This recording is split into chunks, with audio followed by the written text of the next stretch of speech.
Wait. Oh shit. Gotta. What the fuck? Wait a damn minute. Wait a damn minute, man. Wait a goddamn minute, boy. I hope this joint don't unplug. Okay, boom. I think it's right. What is up, guys? It's your boy Mo. Now, today we're back again with another video. I think the video is a little different. I think we react to body cam footage before, right? This is not body cam footage, but this video is called "When Suspects Outsmart the Police." Now, I just wanted to watch this today. I was just looking for something to react to. You know what I'm saying? I seen this. I was like, you know what? This is what we're going to react to today. You know what I'm saying? I was pretty sure of that too. So, yeah, we going to react to when suspects outsmart the police. And we going to see what's going on with these people, man. You know, how is niggas getting out of, doing dirt. Let's see how dumb the police are. You know what I'm saying? Let's go. Damn. Out the window? Yo, did they end up catching him at least, though? You got escapee.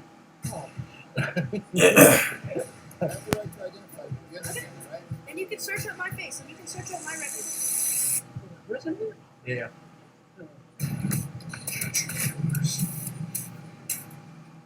This video already looking good. Cops are skilled professionals trained to sense trouble. But what happens when these law enforcement experts find themselves outsmarted right before their eyes?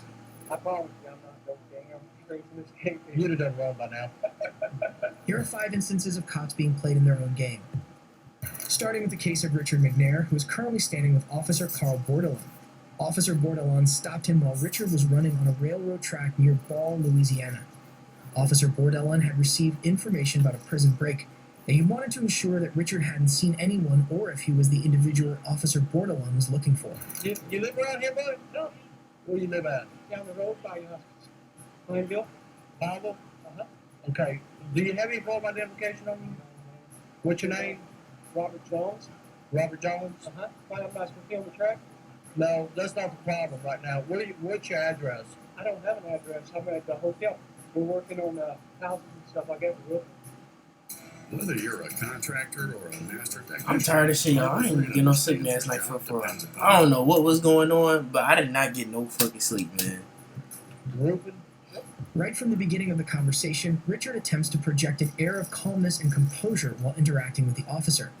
He conscientiously responds to each question, but there's a noticeable lack of conviction in his answers. When asked about his residence, Richard responds with a vague, down the road, leaving the officer intrigued. Sensing evasion, Richard quickly adds that he's a worker on a project, possibly deflecting from his lack of area familiarity, and to heighten the intrigue, he throws in living in a hotel, weaving an alternative narrative to sidestep scrutiny. These subtle moves reveal Richard's calculated effort to keep up a facade of normalcy. What is? We got an escapee. Oh. Where's that? Prison. There's a prison here? Yeah. Oh. Man, it's hot. Subject wear glasses? Nothing but glasses.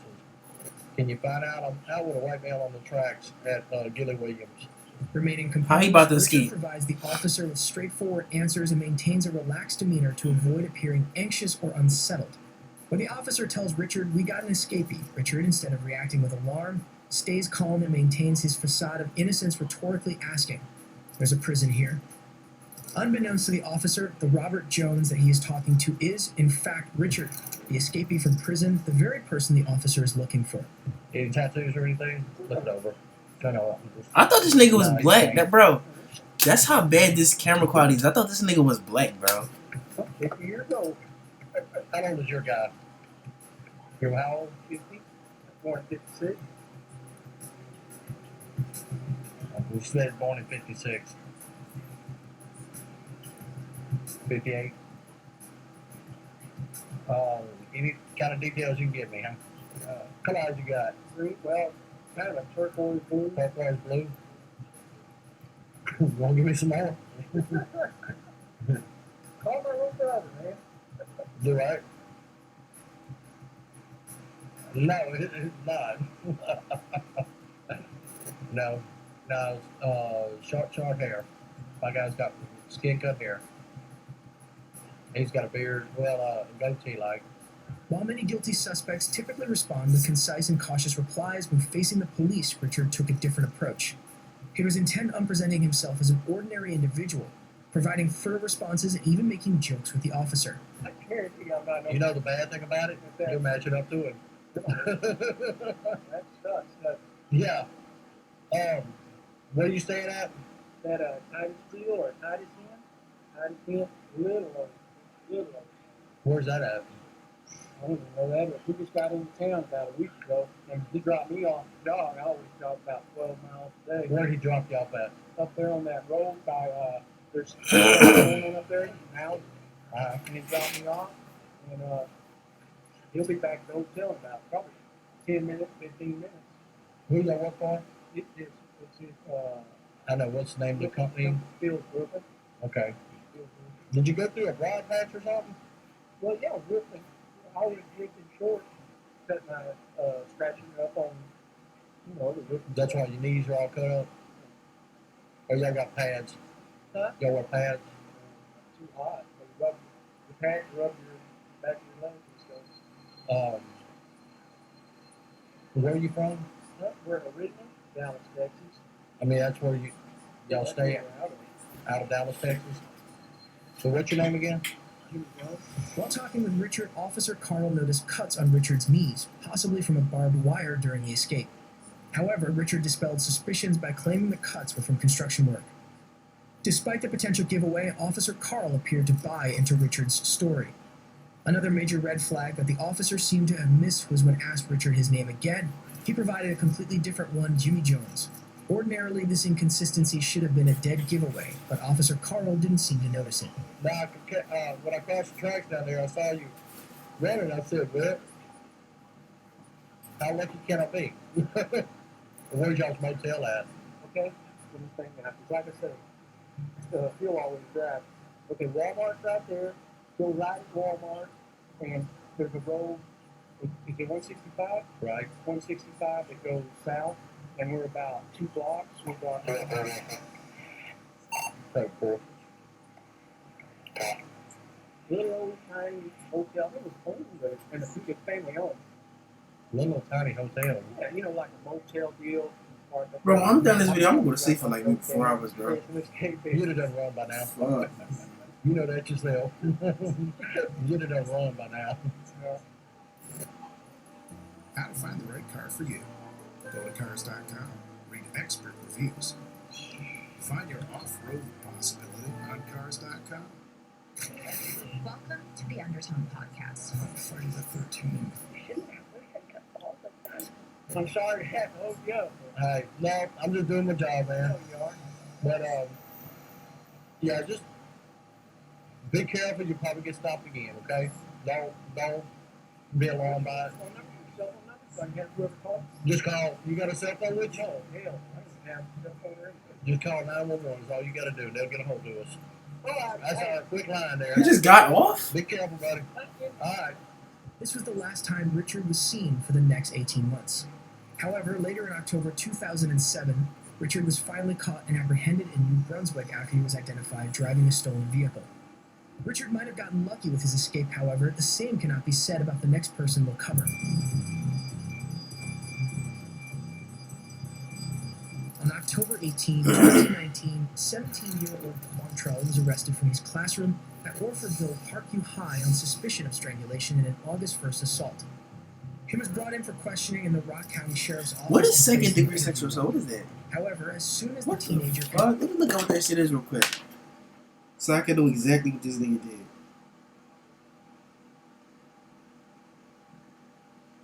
Degree.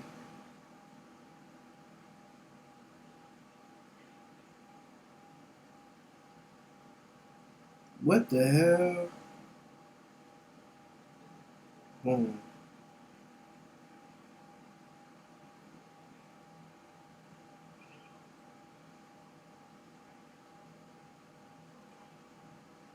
Bro, what is second degree? Wait, okay.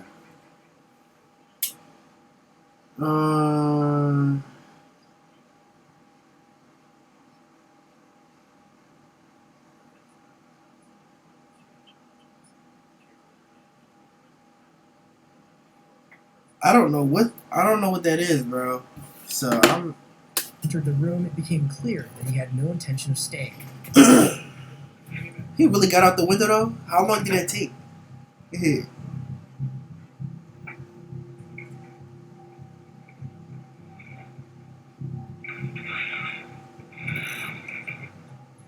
As soon as the detective leaves him, Quantrell scans the room and finds a window.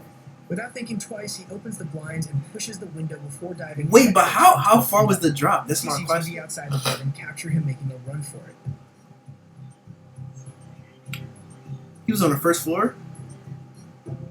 Despite having several CCTV cameras around the sheriff's office, no one noticed the absence of the suspect for at least the next 14 minutes. As the detective enters the room to Oh, he fully got home. That nigga got home, bro. he takes a second to process what happened before he can react. He definitely got home. That nigga went home.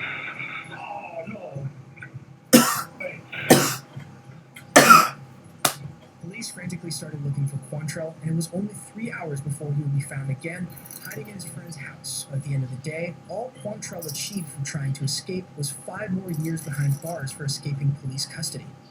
However, Quantrell wasn't the only one who was daring enough to escape from the police. On March 7th, 2022, Joel Sanchez Delgado, a 41-year-old facing drug trafficking If I was charge, cuz, bro, you know what I would go out of town, bro. They can't find you easy. They gotta put a was little bit of work for escorted to a that. courtroom in Little Rock for a routine appearance. He was seen wearing a neck brace and using a wheelchair, supposedly due to injuries he supposedly sustained during his arrest. However, as you'll see, Joel wasn't actually injured. The wheelchair was a calculated move to outsmart the authorities. What'd you say, OJ? Hey, you see a shoe back there? Where is it?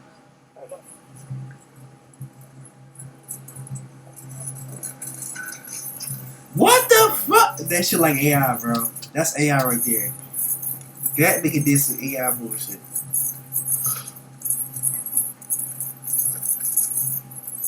Oh, okay, man. I'm gonna sit up in there. As they approach the courthouse entrance, Joel asks the officer about his missing shoe, creating a distraction that allows him to swiftly leap out of the chair and sprint away with the officer in pursuit. Realizing he lacks his radio, the officer can't call for backup or alert his colleagues, giving Joel an advantage in escaping from only one officer instead of an entire squad. Can't not let the niggas know his next Hey, move. can you call the police for me? Call the police for me. Hey, call the police. Call the police. What way you go? This way? No. You got your phone? God damn. Joel successfully outran him. The officer, being unable to contact backup, gave Joel extra time to distance himself from the police. Went straight through the alley and cut that way. What's your phone?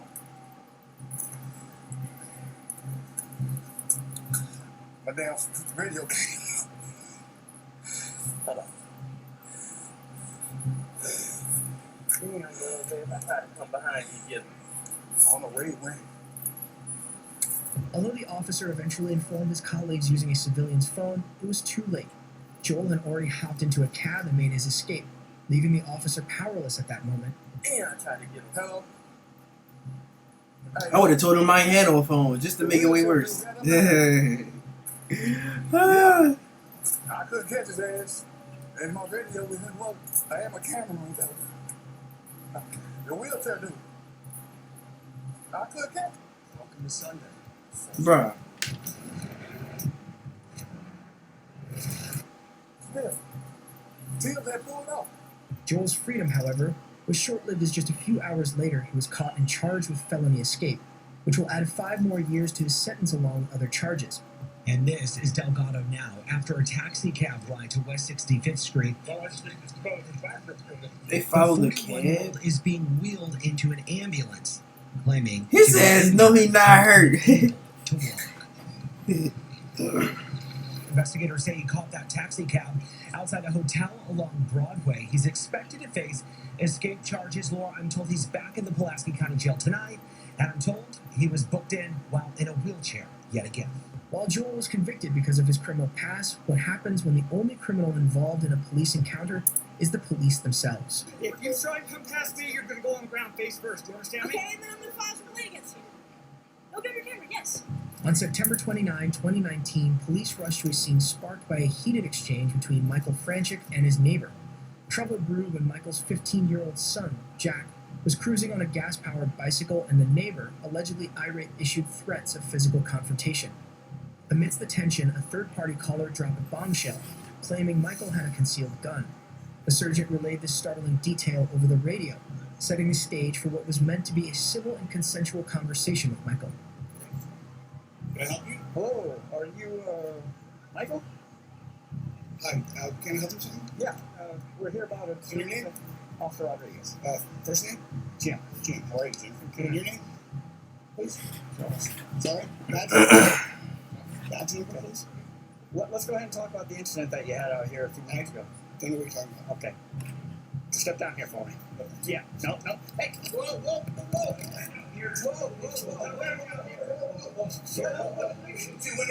Did his body cam just fall off? You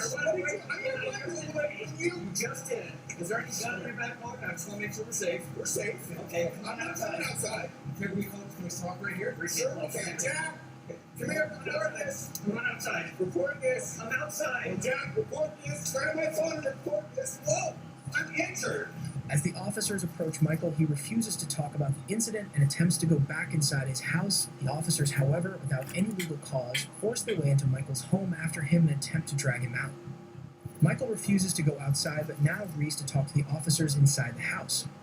Officer Rodriguez, however, either didn't hear the agreement or didn't care and continued to force him outside. At this point, Michael's son, Jack, begins recording the whole ordeal on his cell phone. I am cooperating here. Violating my Fourth Amendment rights. Outside. Violating my Fourth Amendment rights. Hey, you guys cannot come in here without a search warrant. I'm videoing the phone. I'm cooperating. I'm not fighting you. I'm not fighting you. Outside now.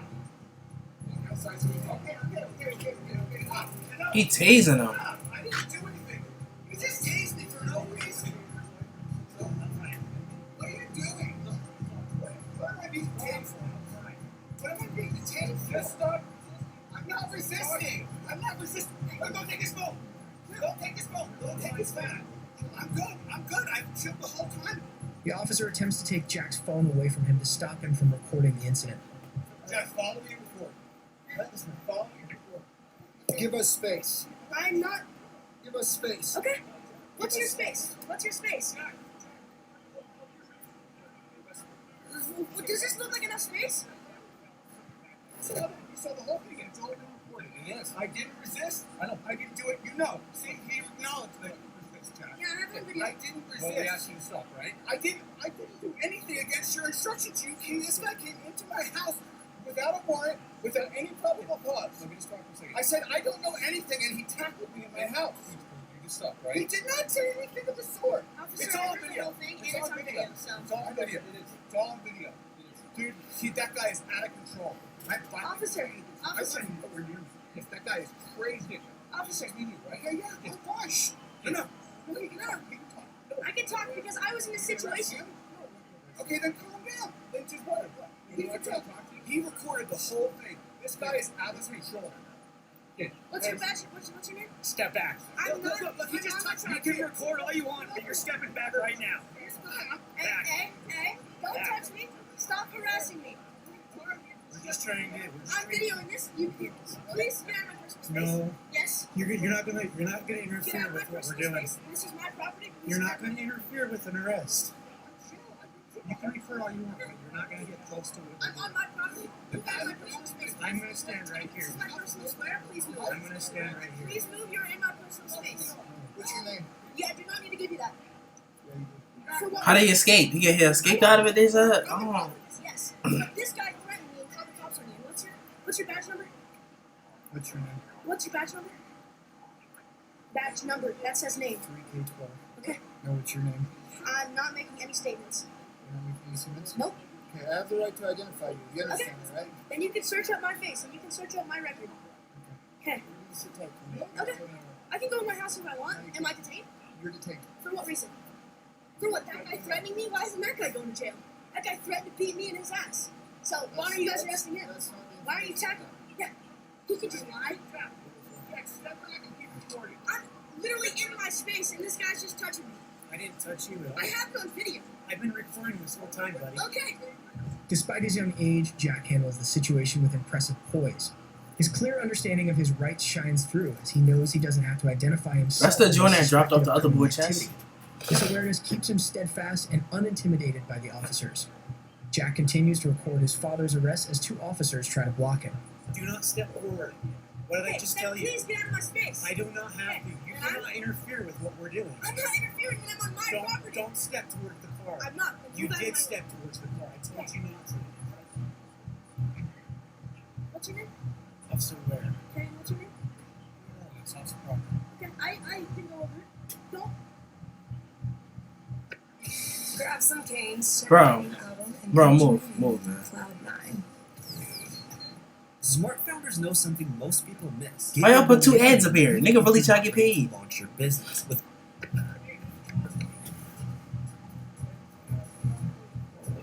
Hey! I'm going in my house. Stay back. I'm going in. If you try and come past me, you're going to go on the ground face first. Do you understand me? Okay, and then I'm going to file a complaint against you. Open up your camera, yes.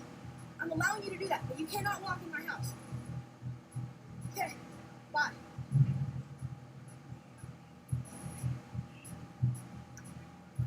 I have 3 cops on me and I'm 15 years old.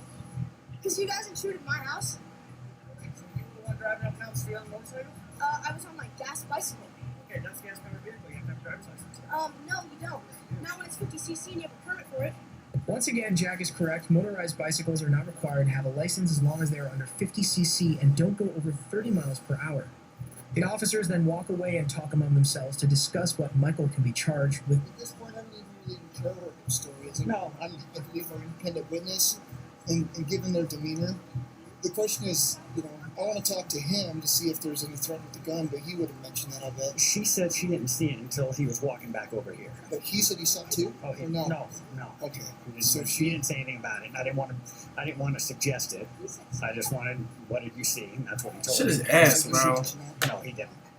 Okay. Well, if he didn't threaten anyone with it, there's no... Let's get to this one. The French case is a clear example of police misconduct. It is not the first time they convicted an innocent civilian. The evidence I have is, frankly, continues to be overwhelming. Okay? On August 15, 2003, Hamilton police arrested Michael Dixon, 37, from the Hamilton bus stand on suspicion of robbing a jewelry store. However, a discrepancy arose as the witness report described the suspect as a short white man, while Michael was neither short nor white. Despite this, he was taken to the Hamilton police station for questioning. Sorry, keep you waiting, Michael. Tired. It's been on 2 days. This is one of our interview rooms where it's Hamilton Police. And this is all the old videotape. You've seen the stupid video camera, microphones on the wall. So everything we say and do is recorded. That's for both of our benefit. It benefits everybody. Right off the bat, we can see that Michael adopts a forward-leaning posture, which indicates that he is confident and relaxed. He maintains eye contact with the detective throughout the interrogation. Michael has read his Miranda rights and assures the detective that he will be cooperative and help the detective with the investigation. You are not obliged to say anything unless you wish to do so, but whatever you do say may be given in evidence. Well, that's fine for what I have to say is to my innocence and everyone okay.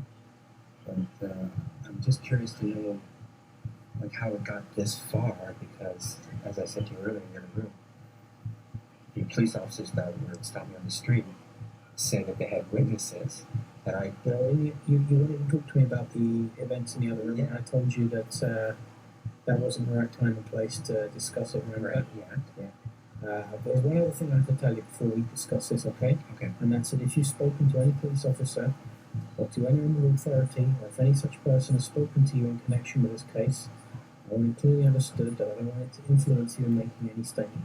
Michael tries to remind the detective of the witness report. However, for some reason, the detective decides to reject the evidence altogether. Why we're here is because earlier tonight, you were arrested for breaking out to a jewelry store on John Street South.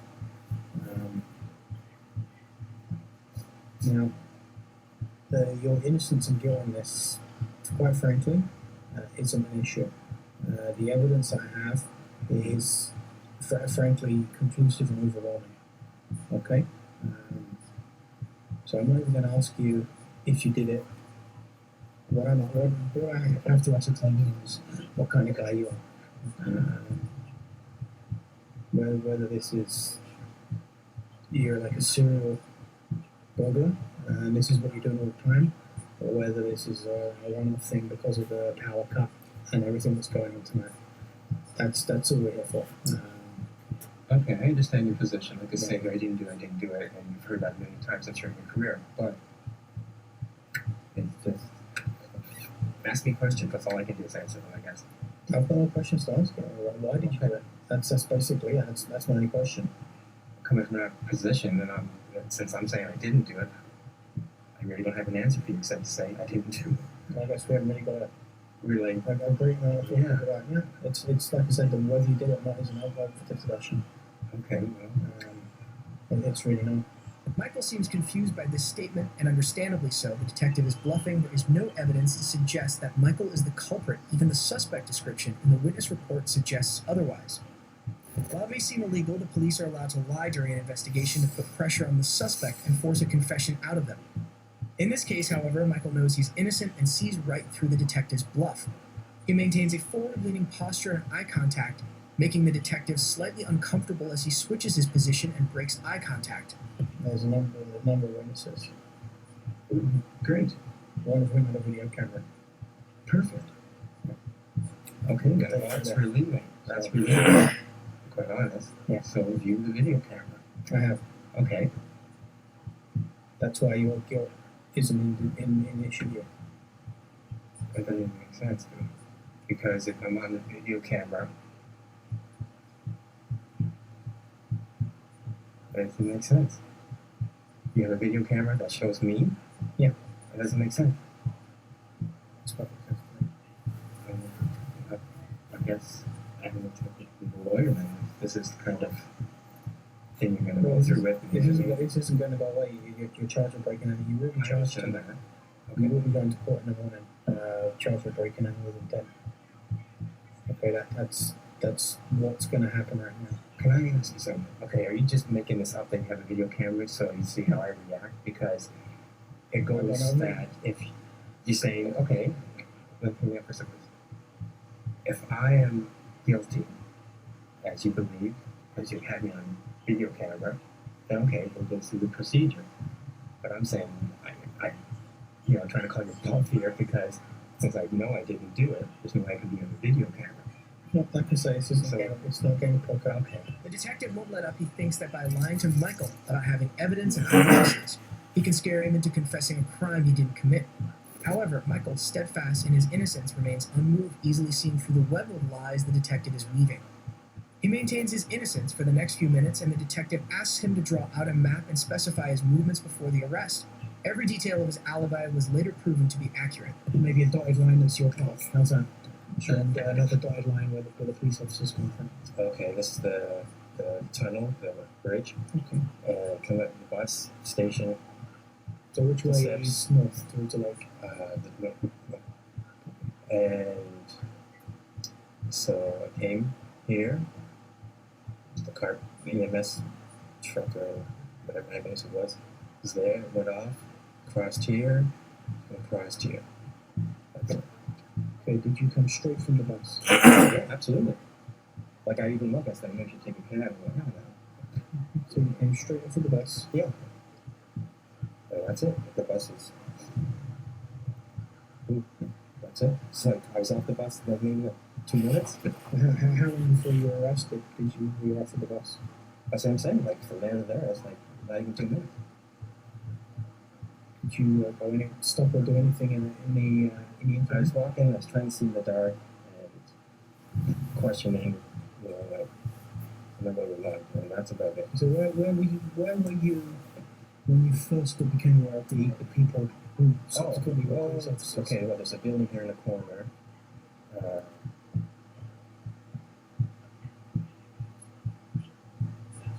another building here. There might have been some. I think actually, I was walking. I saw a flashlight or something there, and I can hear hollering. And and then someone else is here, and that person, or maybe I don't know, maybe that person ran. I'm not sure, but anyways, I was approached here. From the information I've got, you're going to be charged tonight with breaking in. However, I do have a duty to make sure that the truth is, and the truth, basically, the truth is paramount, and the true version of events is paramount. And I have a duty to investigate all of this, and I will investigate. I'm sure I'll investigate this story thoroughly, and hopefully, I'll be able to find something here which will either prove or disprove that you're entitled to under the Constitution of Canada, and that you're treated decently, and that the truth comes out. Yeah, basically, it that's being doubted until proven innocent. That's, I guess, part of the story, right? From my point of view. Okay, so that's my the things I look for. Okay. Michael had to spend 3 days in jail and had a curfew for 9 months before all the charges were eventually dropped. Michael sued the county police and received over $100,000 in damages, while the interrogating officer was demoted and suspended without pay. Damn. Also, whoever has the I just want to let y'all know right here, bro. I feel like some people become cops because they was assholes when they was in school, or they was getting bullied so bad that they feel like they need some amount of power that they feel like they can have over somebody, so they can gain the reputation back or the feeling back that they lost, because they used to get their ass beat or whatever you want to call it.